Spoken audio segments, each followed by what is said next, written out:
Hey diddle diddle, the cat and the fiddle, the dish ran away with the spoon, the little dog laughed to see such sport, and the cow jumped over the moon. Ah, let us elevate this delightful folk ditty by identifying the dramatic personae with Egyptian deities.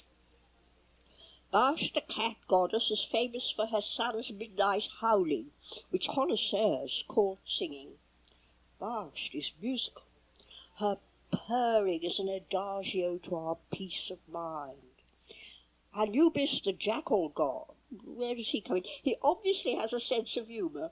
He has been dubbed the Egyptian Hermes, though of course he laughed.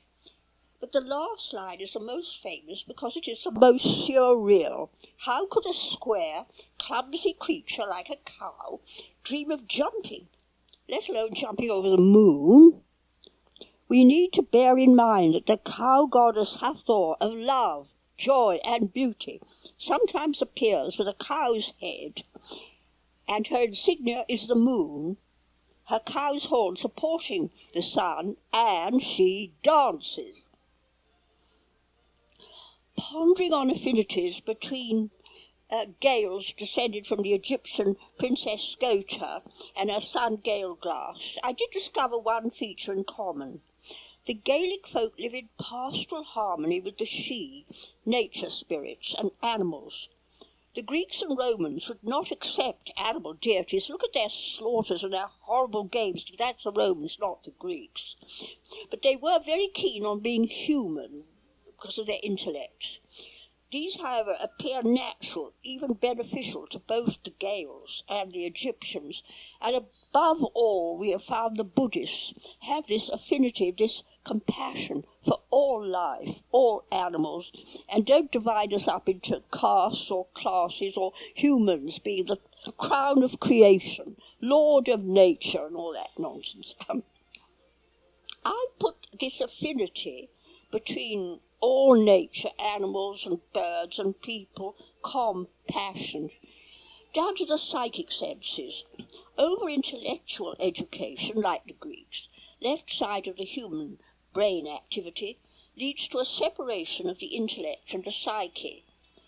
Only when I began to awaken spiritually did I find that I had a soul, an individual soul, and so also had everyone else, including animals, birds, crystals, all that is.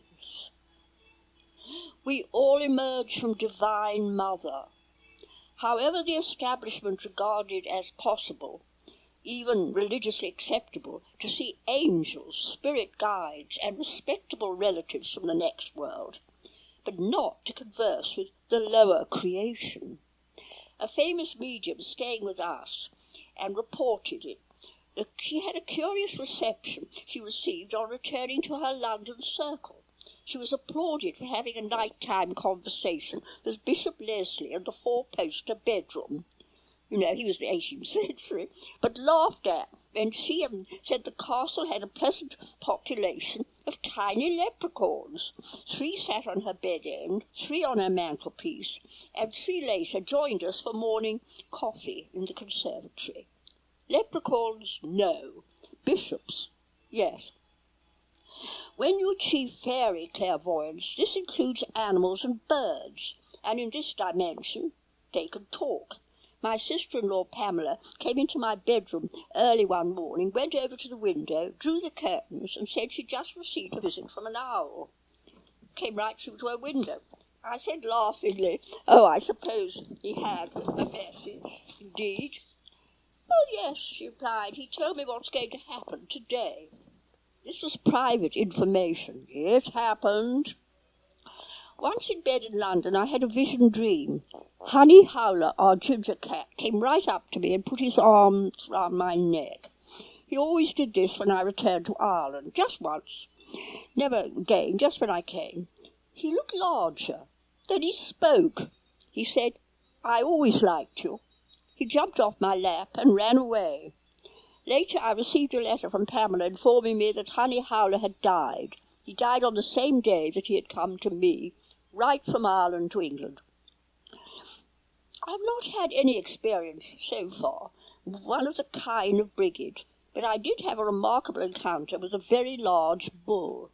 In dream vision I was in a village, and people were terrified of a bull at large. He looked extremely square and big, with sharp horns.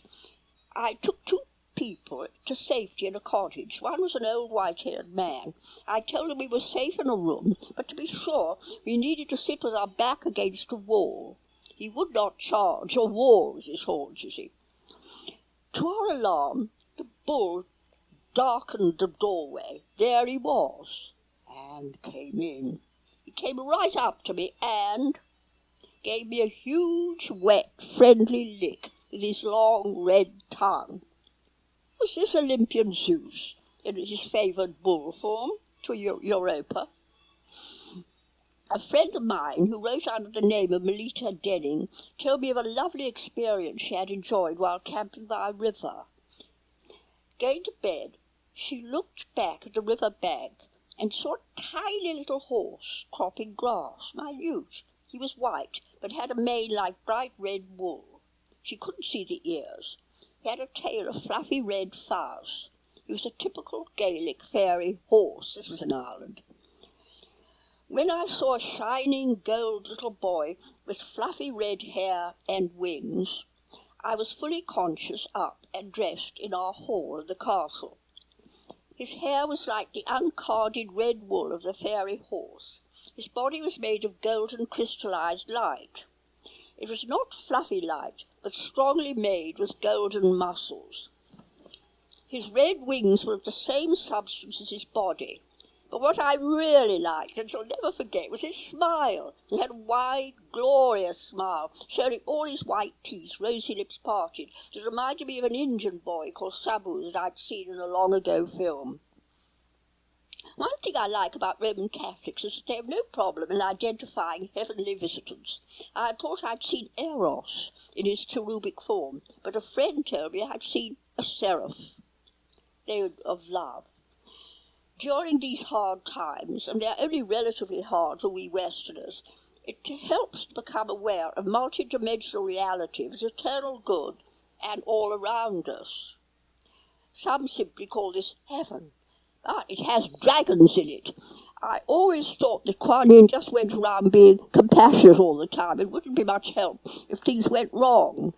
But I had a vision of the most beautiful creature I'd ever seen, a dragon.